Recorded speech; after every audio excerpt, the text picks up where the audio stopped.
being involved. That's something that is important, and just keeping true to who we are within our community and with the town of Windsor and with being in Weld County and not losing that.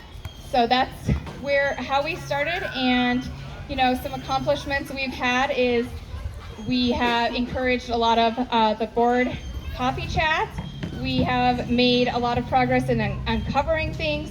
We've definitely grown to almost 1,300 members in 6 weeks of having a Facebook, which is really crazy. We continue to grow our mailing list and fundraise and really try to advocate for what the parents of the community need. So we are small but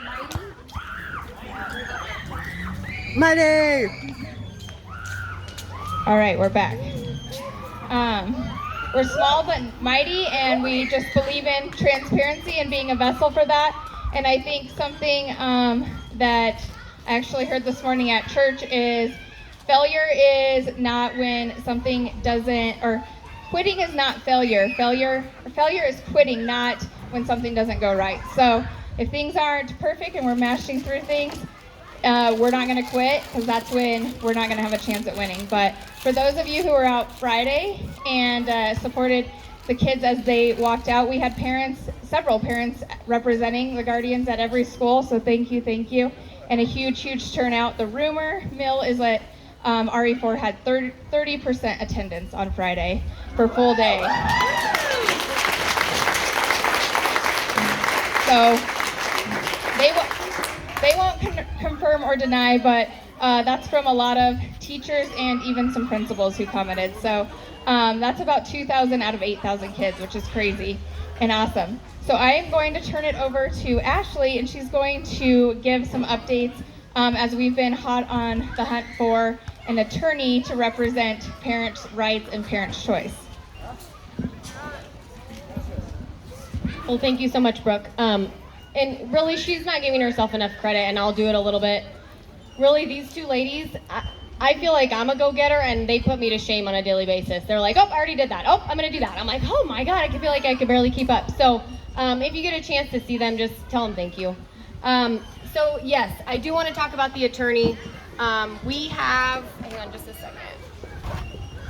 It has been a struggle, I'll be honest. Like last week, wasn't even last week. Like, we've talked about an attorney for weeks now. We put our feelers out. My husband and I are business owners. We call our business attorneys, like, I'm not touching that with a 10-foot pole. He goes, I'll give you a few recommendations. So I just got on the phone, and I probably called like between 10 or 15 attorneys. And 95% of them said, nope, I'm not touching it. It's a government entity. It's not something I'm interested in. It's not our wheelhouse. I finally got one to call me back. So that was super exciting. We had a Zoom meeting. Her name is Lily Lentz. It is from Fieldman Nagel. I'm not going to be able to say that last name.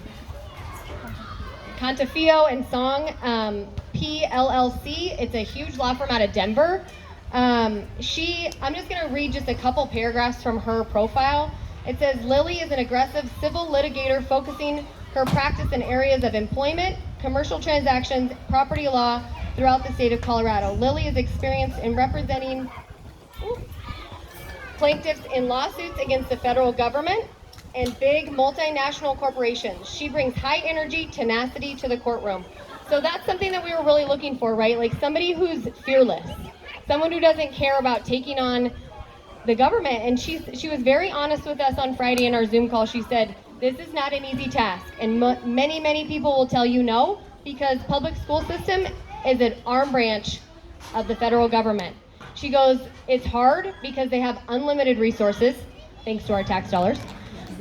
She said, but it can be done. And she goes, I've done it and I'll do it again. And she said, here's the deal. She said, even though they're a sovereign entity, meaning that they're a government foundation, she said, your children have civil rights. Absolutely. She goes, they have rights to a medical exemption, to a religious exemption. They have rights to a freedom of assembly, which is the protest on Friday. They also have rights not to be threatened. I'm sorry, this is not what she said, this is what I'm gonna say, but our children are being blackmailed. If you think that, if you don't wear a mask, or if you do the walkout, you're not gonna play, or you're not gonna start. These are things that may not be in writing, and that's what I'm really here tonight to tell you guys, is that we can't have word of mouth. If we're gonna make a go of this, it has to be in writing.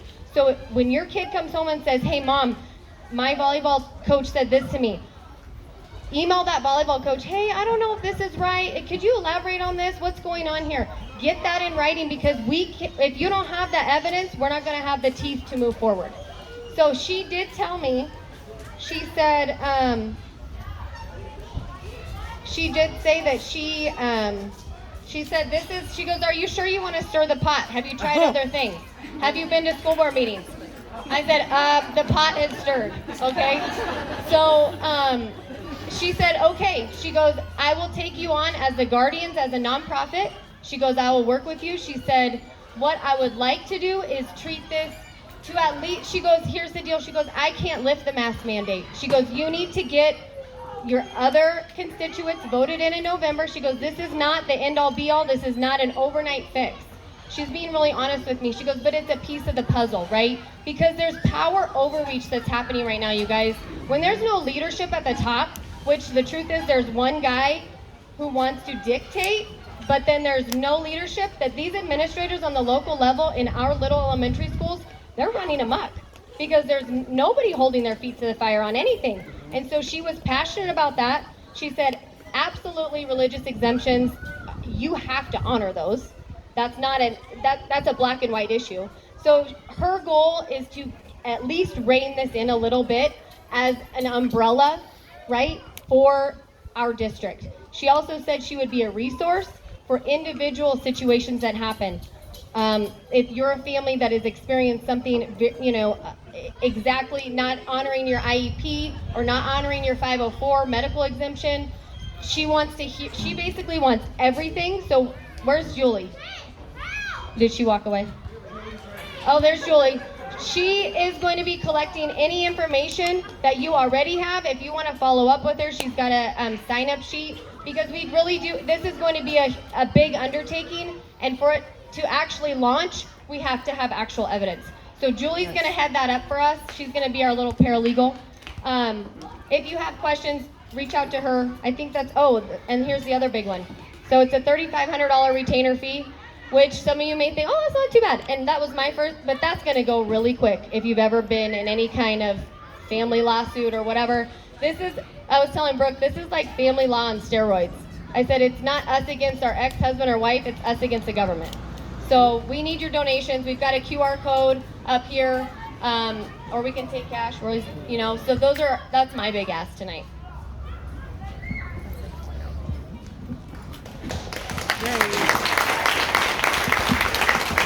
Awesome, thank you.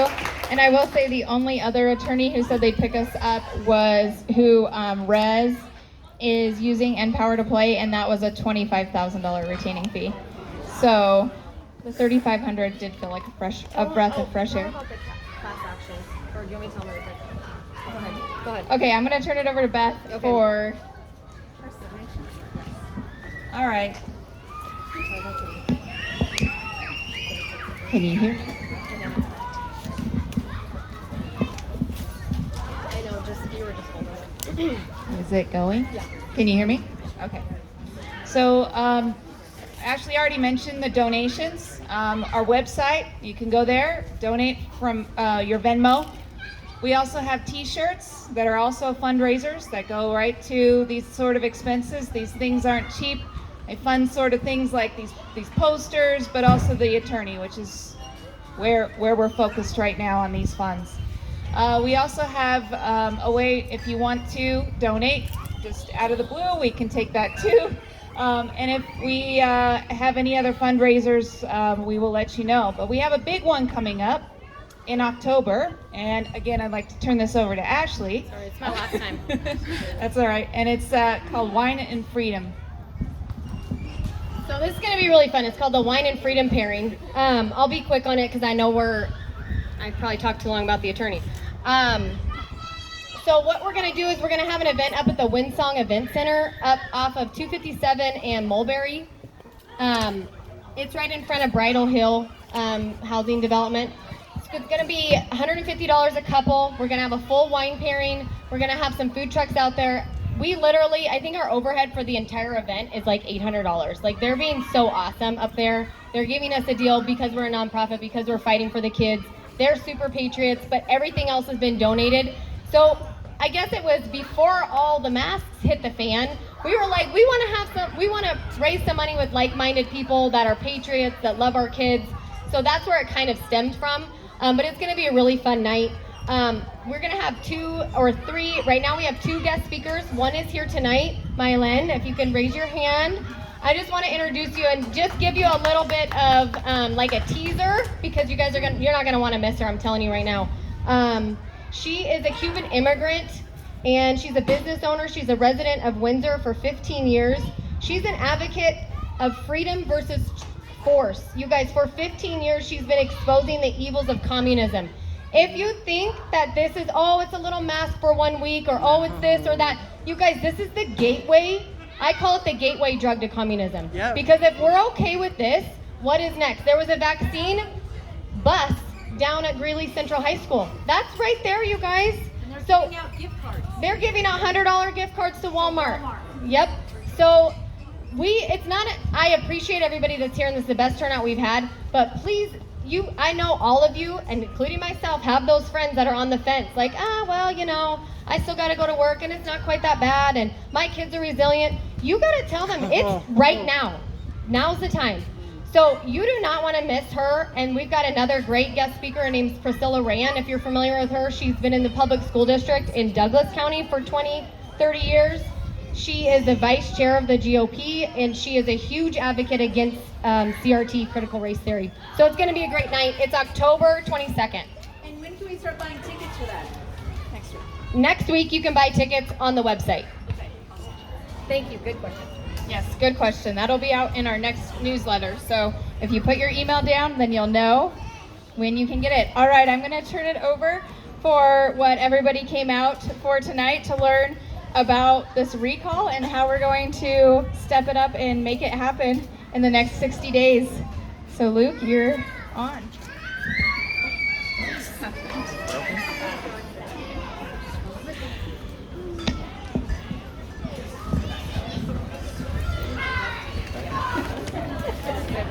Can you hear me? We good? Okay. Real close. Can you hear me now? All right. For the main event, here I am. All right. So, the reason we're here, we're conducting a recall of 2 board members, Jennifer Lieber and Reagan Price. We got the approval, so the petitions are right over there on that table. So, yay for that. Thank you. They were approved on last Friday, so our 60 days has already started. So we're a couple days behind, but we're gonna get caught up. Yeah, that's why we need volunteers tonight. So what we've done is we have set up packets at that table.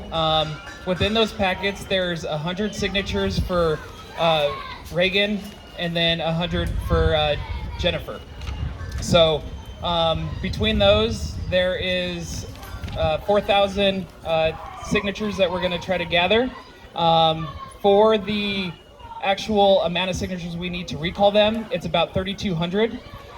But because of some people putting in incorrect information or not being able to vote if you ask them, or whatever that might be, the error rate, they said think it's about 10%. So we're trying to go a little bit over that.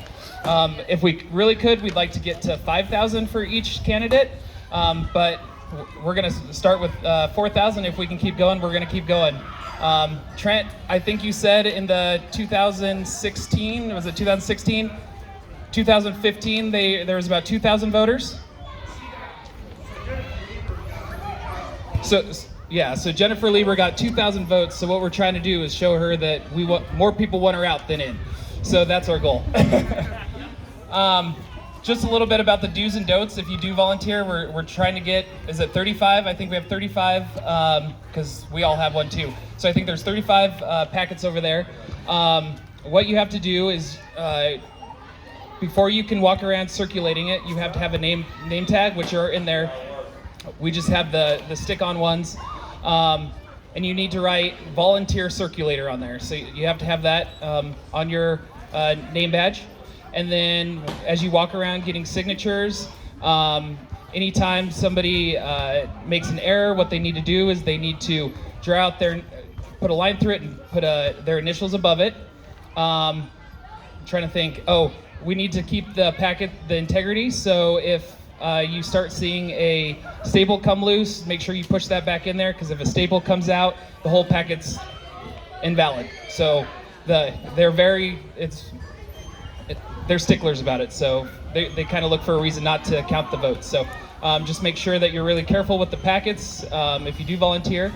And we'll send out an email with do's and don'ts so everybody has it, but I just wanted to let you know what you're kind of getting yourself into if you do volunteer.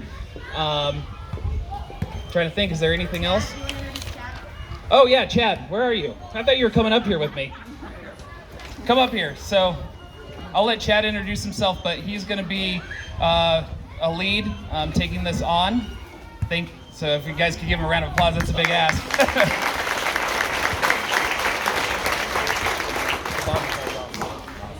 Careful. All right, so thanks everyone for coming out, and I guess first off we'd like to close it.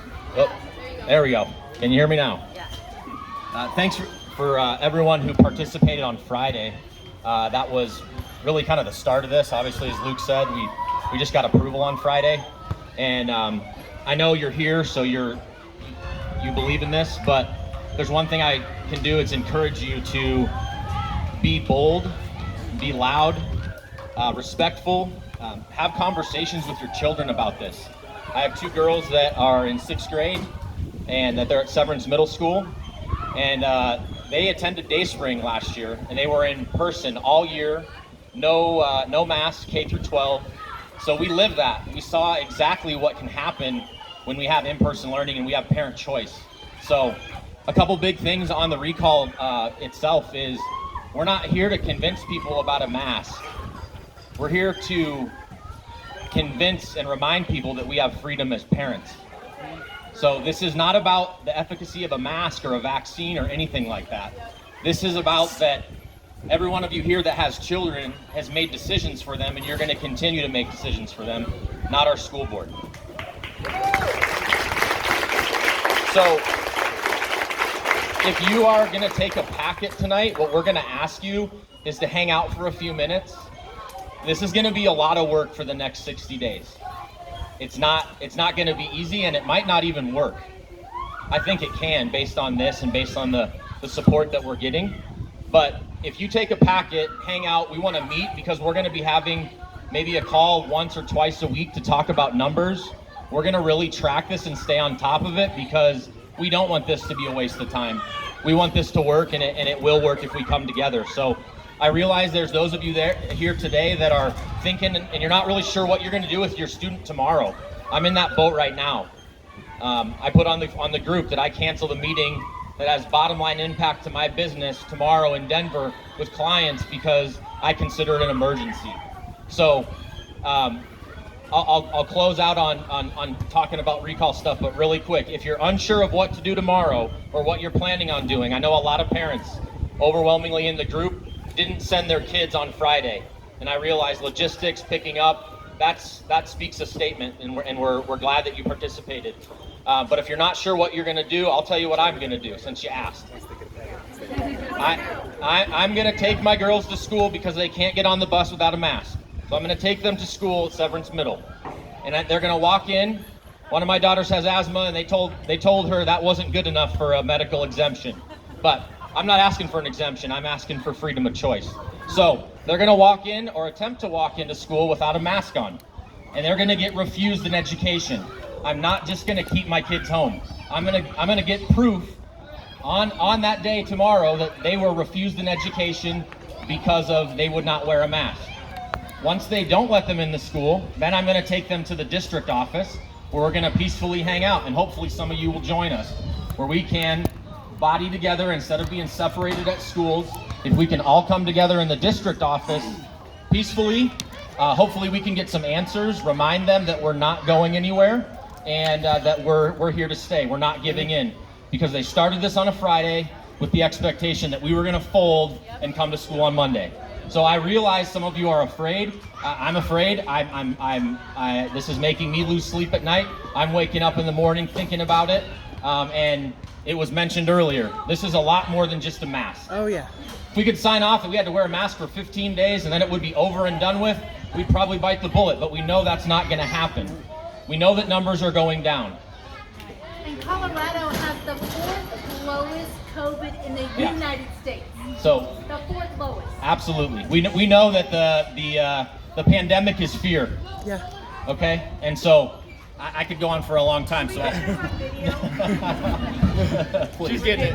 We got it.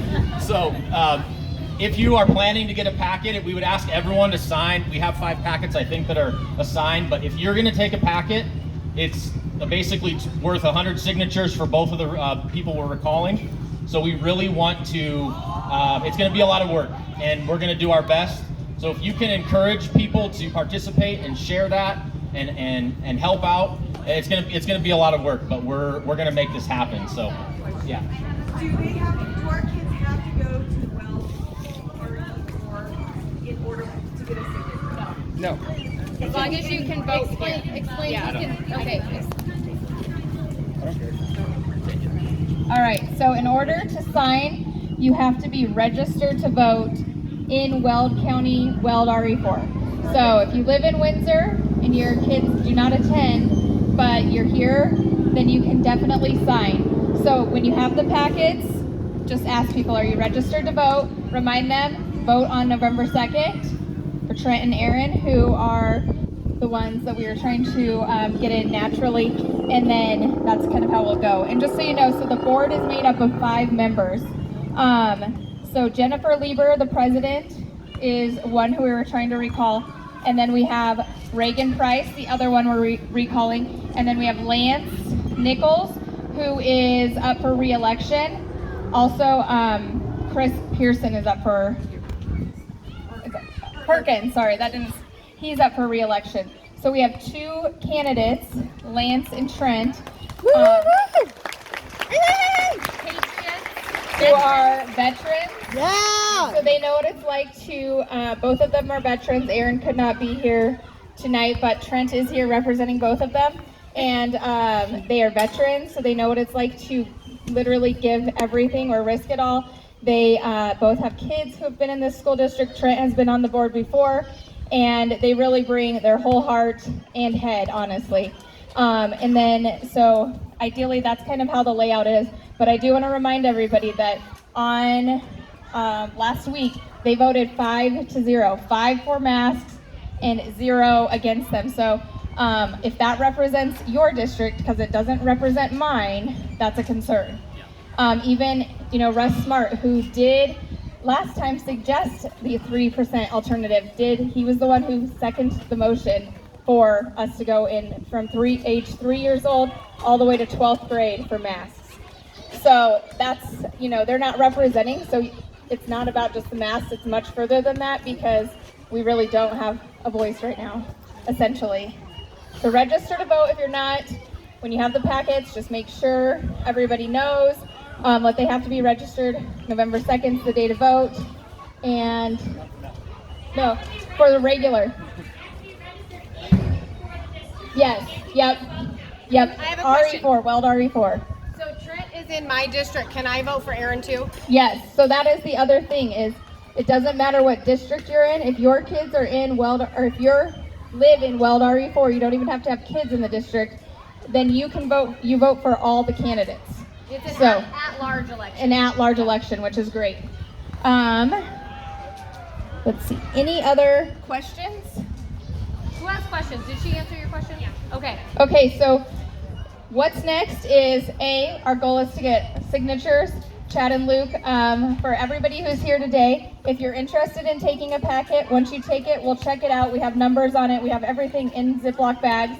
They'll go over all of that with you. If you're interested in taking a packet, you can take one. If you want to lead a portion also, let them know, because our goal is to get like 5 leaders who can really kind of help, not just with 100, but a few more than that, or help to at least facilitate, like, okay, this table is my table that I'm managing.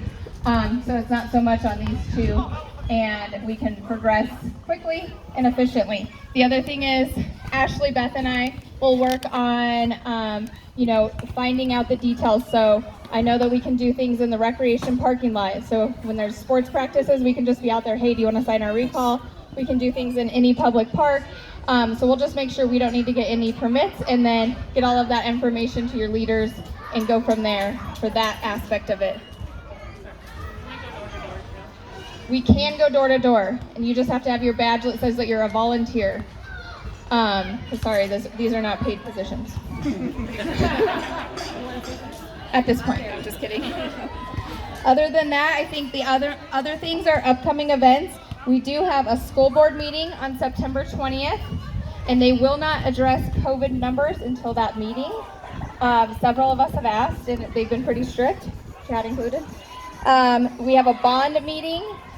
The district has a bond meeting on the 21st. And then there is a parent and community board of education event on September 22nd to learn about how all of the elections and everything works. And Julie is heading that up.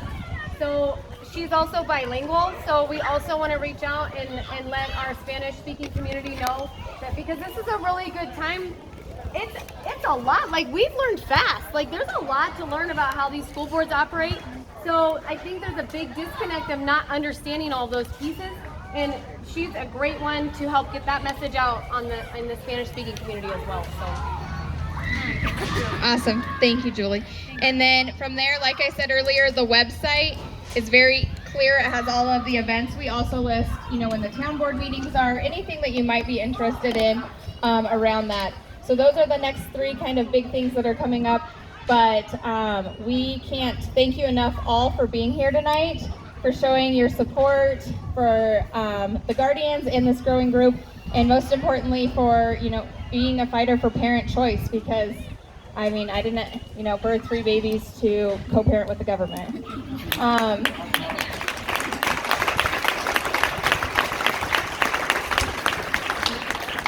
All right. Okay. Well, no, so, can you hear me? Yeah. Okay, sorry, I didn't know if you could hear me. So what we'll do is we'll start a line over at the packets, and we're just going to have you check them out. We have a number on them, like I said, and then we'll write down a name and phone number. Once you get that packet is yours. You can't share it. You can't have anybody else get the signatures for you. That is your packet, and once you get all those signatures, you got to get it notarized that you did that. So. Trent wants you to make sure that they just come sign. Also, if you don't want a packet, make sure you sign one tonight. All right? And it's not that much, you guys, seriously. Like, we can do this. We're going to get in front of King Supers. We're going to make a big party. Danielle's going to have a party. It's going to be exciting. So yes, and the other don't thing be that is discouraged. in our benefit is they did not have an election in 2019. And so therefore, we only need 10% of registered voters for Weld RE-4 instead of 40%.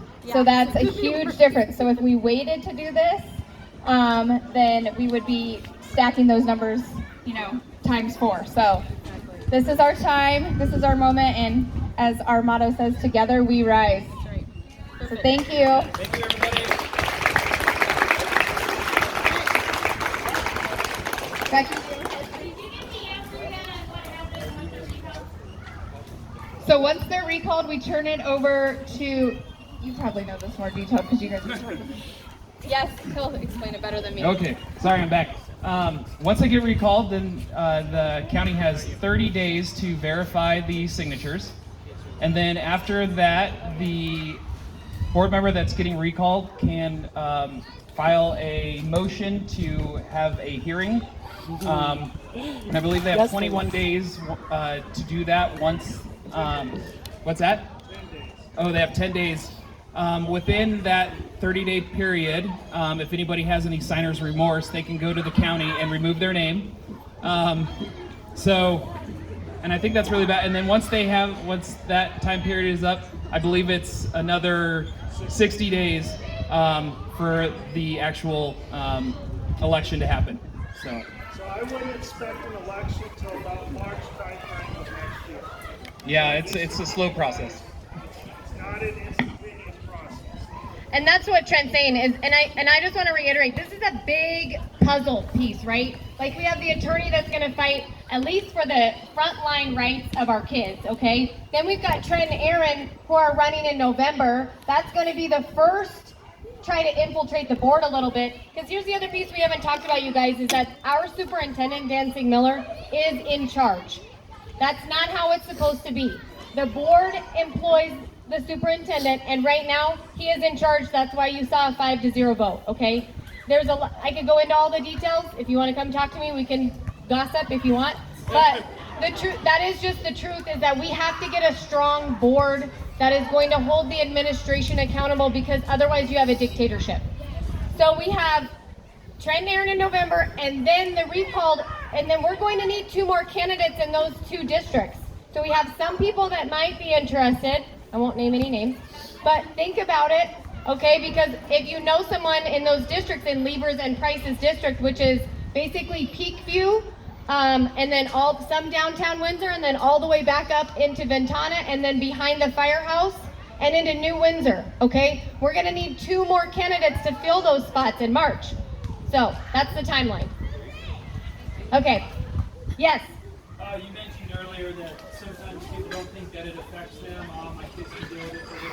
There's a lot of people in our community that are on the fence. That's right. And they are subject to reason. They're good folks. They're our neighbors. Yes. And so when we're dealing with social media, we have got to keep our cause righteous, which means our language needs to be thoughtful and not worked up. Abrasive. Right, because we're not going to convince our neighbors when we get super angry online. So anybody who's touching online, be a beacon for truth, not a beacon for anger or a message that we feel passionately about. So no, that's a good point. Yep, very good point.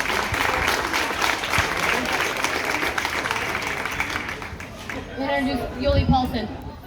I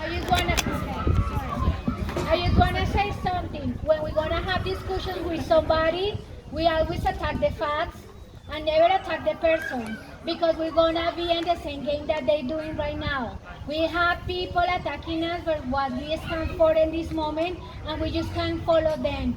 We are better persons, and we are with God, and we are in the right side. And I invite you people, really stand for your principles and values, because this is a big battle. This is not a battle with about education. This is a battle between the evil, and they are coming for our kids, and we are not willing to let them going away without consequence. We have to keep them accountable, and please stand for freedom.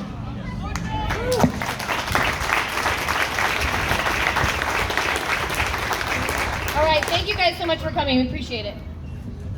thank you. Thank you. If you guys haven't got signs for your yard, please come see me. Luke loves it when I announce. Trent really likes to hand out signs, so if you need one, go get one from him. Do you have the clipboard? I do not. Ashley does. Ashley, do you have it? Yeah.